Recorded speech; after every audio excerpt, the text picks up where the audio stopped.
Hey everyone, Ariel Adams here with aBlogtoWatch. Let's talk about this Marathon Navigator. This is the SSNAV-D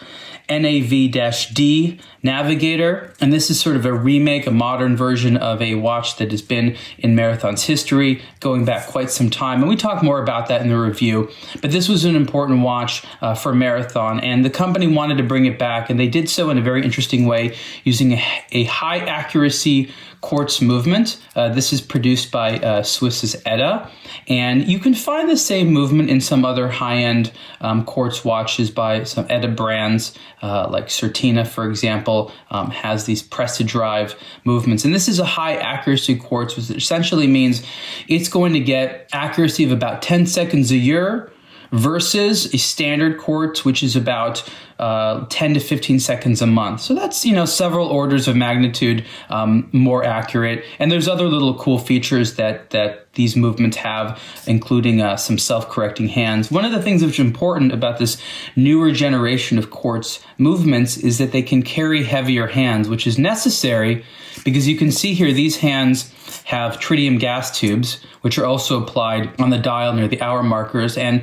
I think, every single Marathon watch made today uses tritium gas tubes, and those sort of self-illuminate. You have one here in the pip, rotating bezel here. This is a bi-directional rotating bezel, because it's supposed to be for, not for diving purposes, but for aviation purposes, and it's pretty nicely done. Lovely sandblasted case here. What's interesting about the Navigator is the asymmetry. So you can see that this side of the watch with the crown is wider than the other side of the watch, which is narrower. And that's an interesting quirk. Not everyone is into it, but it actually makes for sort of a fun wearing experience.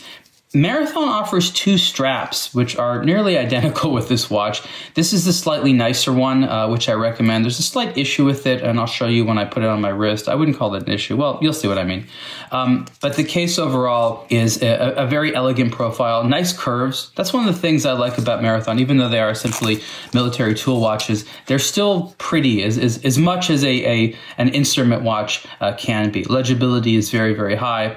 And again, you have that nice, relatively slim wearing profile, but again, quartz movement, 41 millimeter case. So let's put the strap on here.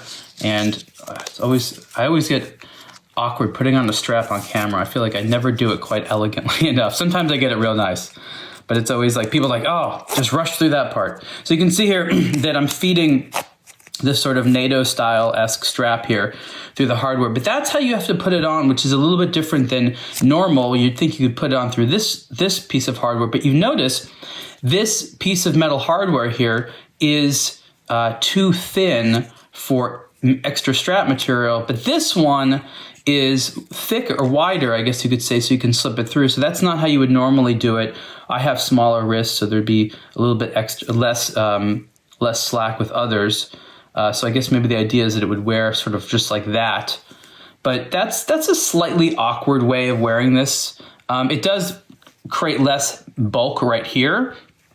But just so you know, this part, is just worn a little bit differently. All that Marathon needed to do is increase the height here, I guess, of this piece of hardware, and you could wear it even tighter.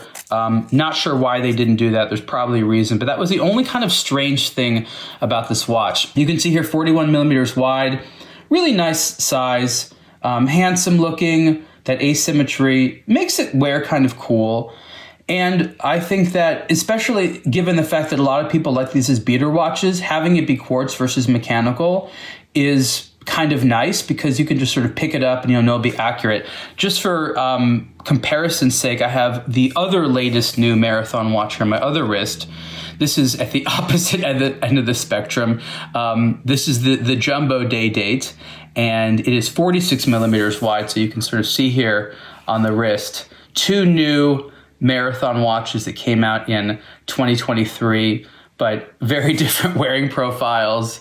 One's a big dive watch with the mechanical movement. The other's a little bit smaller, of course, as a quartz aviation watch. But that's just sort of fun to see the contrast there. You don't get to see that every day. And this white dialed version, that's what's new about this this Jumbo watch, is the white dial versus the black dial, which I talked about on aBlogtoWatch a while ago. If you guys like this, I can do a separate video on this one, and we can talk a little bit about it. Just turning the bezel there. I wanted to sort of point out the fact that part of the sort of design DNA of Marathon right now is these thick bezels, and they made the bezel a little bit thicker here for the Navigator. So even though this isn't that same case that you see, like I call it the GSAR style case, this is obviously a different case, they made the bezel a little bit taller there, I think, which makes it look pretty good. Anyhow, so this is the Marathon Navigator, known as the SSNAV-D, and the price is $830.